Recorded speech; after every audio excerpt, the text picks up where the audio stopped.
আজকে যে পাইলনগর ষষ্ঠম খণ্ড কি হয়েছে, ঘটনাটা কিরকম ঘটেছে এটা জানতে চাই। আজকে আমরা এই ফ্লাডের কারণে আজকে খাইনগর পার্ট 6 এর শীতাংশু রঞ্জন দাসের ছেলে সায়ন দাস এই জলে সকাল ধরো 8:30 নাগাদ এই জলে ডুবছে। তারপরে দিয়ে সঙ্গে সঙ্গে আমরা কাটাখাল আউটপোস্ট প্রশাসন তারা আমরা ইনফরমেশন দিই।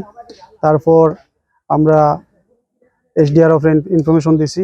তারপর যারা আমার ভারতীয় জনতা পার্টির যারা নেতৃবৃন্দ আসন, যেমন আমার মন স্বর্ণকার দিদি আসন, আমার ডিস্ট্রিক্ট প্রেসিডেন্ট আসন, আমার সুরজদা আসন, বা আমার সাংগঠনিক যারা দায়িত্বে আছে সবরে মোটামুটি আমি ইনফরমেশন দিছি যে এইভাবে আমরা এখানে একটা দুর্যোগ হয়ে গেছে। তো বিশেষ করিয়া এই দুর্যোগের মূল কারণ হইল কারণ এই নতুন ব্রিজ থেকে লইয়া আপনার নারায়ণপুর অবধি আমরা যে রাস্তাটা আছে রাস্তাটা এত নিচা, মানে তার হওয়ার মতো আর কিছু নাই। এই রাস্তাটা যদি উঁচা হয়, মানে হাইট যদি করিয়া দেওয়া হয়, তো মোটামুটি আমরা অনেক ভালো হইব। আজকে এই ছেলেটার এই ঘটনাটা হয়েছে, ভবিষ্যতে আরও হইতে পারে, আরও এরকম সমস্যার সম্মুখীন এই গ্রামের মানুষ হইতে পারে। তো মোটামুটি আমরা যারা কর্তৃপক্ষ আছে কিংবা আমার ডিস্ট্রিক্ট অ্যাডমিনিস্ট্রেশন আছে সবার কাছে আমার এটাই বিনম্র অনুরোধ রইল যে আমরা রাস্তা যেটা আছে ওটা যদি সমাধান হয়ে যায় যদি, আর প্লাস আমরা যে নদীর যেটা বাংনি যেটা আছে, আমরা এই যে কাটাখাল নদীর যেটা বাংনি আছে এই বাংনিটা তারা কয়েকদিন পরে পরে দেয়, তারপরে এটা আবার ভাঙে, কয়েকদিন পরে পরে দেয় আবার এটা ভাঙে, মোটামুটি এটা প্রপারলি কোনো খাওয়া যায় না। তো এটার প্রতি আমি আমার সিএম স্যারেরও দৃষ্টি আকর্ষণ করতেছি এবং আমার ডিস্ট্রিক্টের অ্যাডমিনিস্ট্রেশন তারও দৃষ্টি আকর্ষণ করতেছি। ধন্যবাদ। বাচ্চাটা কি রকম মারা গেছে, মানে কয়টা শুনলাম?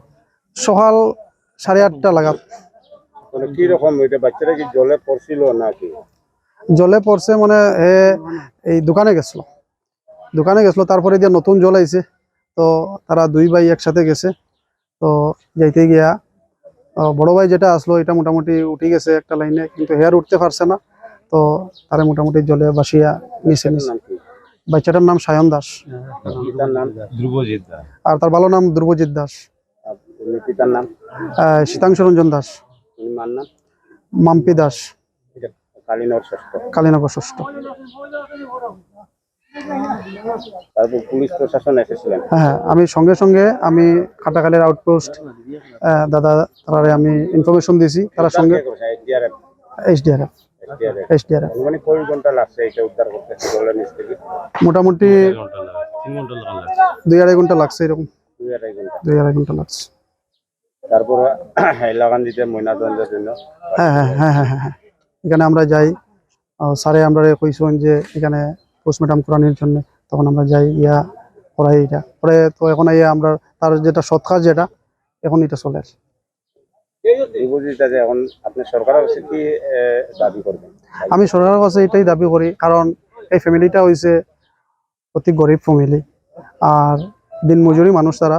তো আমি ওটাও দাবি জানাই আর যাতে সরকার তরফ থেকে কোনো একটা সাহায্য তারা করা হয় বড় ধরনের, যাতে পরিবারটা সুন্দর এবং সাফল্যমণ্ডিত হয়, ওটাও আমি সরকারের কাছে নিবেদন করি। আর কারণ এই যে বাচ্চা মারা গেছে কেজি 2 স্টুডেন্ট, আর তার এই বার্ডিং ফ্লাওয়ার্স কেজি 2 স্টুডেন্ট। আপনার নাম? আমার নাম অশোক দাস।